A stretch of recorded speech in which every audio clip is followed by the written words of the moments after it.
welcome to Clydesdale Homestead. I'm Tamlin, and I just wanted to make this quick video today to show you the new chicken feeder that I made.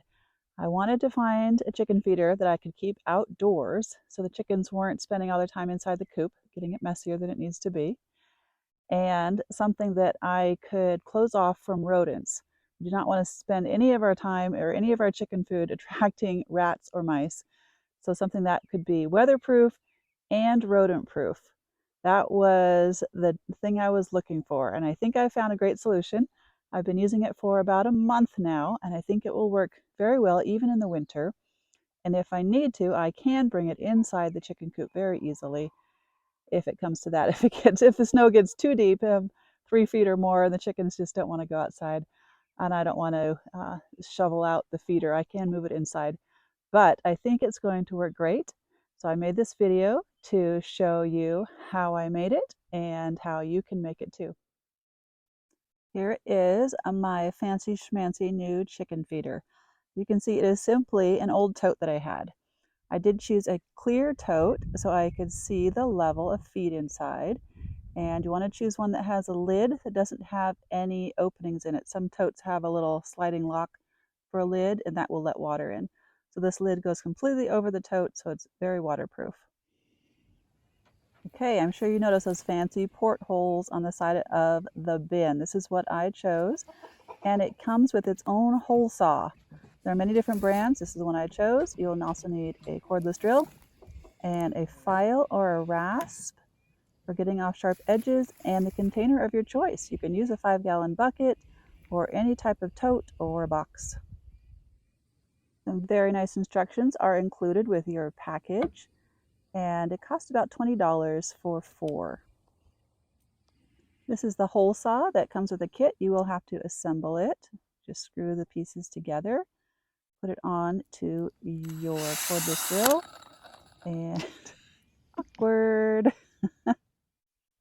You want to make your holes about 3 or 4 inches from the bottom of your container so there's enough space when the chicken puts her head in to reach the food on the inside. So the 5-gallon bucket's a little tougher than a tote. Just use a little pressure and get the hole made. Then I like to use a rasp to clean up the edges so there aren't a lot of loose pieces of plastic that could interfere with the rubber gasket that comes on the ports to make a nice tight waterproof seal with your container. So clean it up really nice.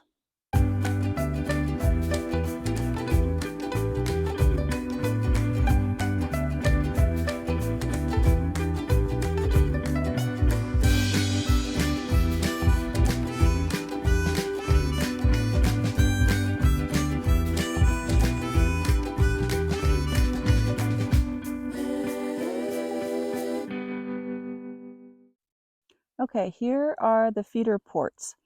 So you can see that there's inside and outside. There's a little stopper that's what you can take off and put on to prevent the rodents at night. And then it has this collar part. So you need to take the collar off.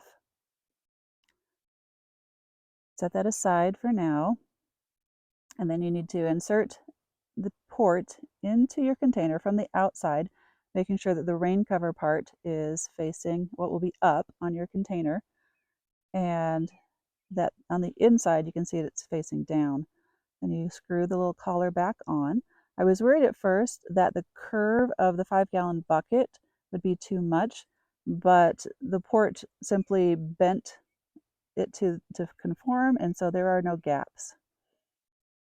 And that's it. That's all you do. Make sure it's nice and tight, and you've done it. You've made the feeder. There's a plug for the stopper. You can put that in and take it out as needed to control when your chickens eat or that mice don't eat at night.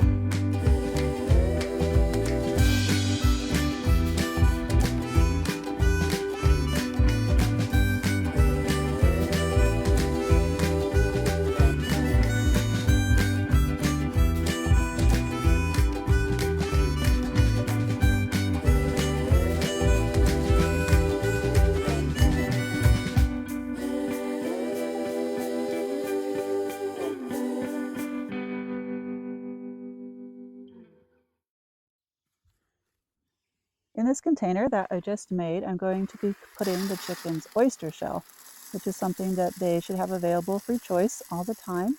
And this will be a nice bucket to keep it in outdoors. It will stay nice and dry and always be there when the chickens need it.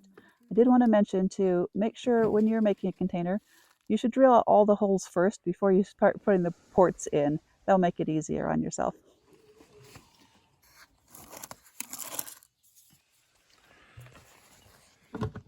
Now we just make sure that the lid is on very tight and that it doesn't have any holes in it. Okay, that's it. We just put the bucket in the chicken yard and it is good to go. I'll check on it occasionally, make sure there is still enough oyster shell in there. Going back to the feeder bin that I made, you may have noticed that I used only 2 ports in the oyster shell bucket, and they do come in packs of 4. So I intend to add 2 more to this bin, so there will actually be 6 port feeders around the entire perimeter of the bin. So when my chickens are let out in the morning, that more of them will have access to get their head right in there and start eating. So that's it, a very simple way to get a weatherproof and rodent-proof feeder for your chickens. Thanks for watching. If you have any questions, please let me know down in the comments, and I'll be sure to check that out. Just give us a thumbs up and subscribe if you liked our video, and I'll see you next time.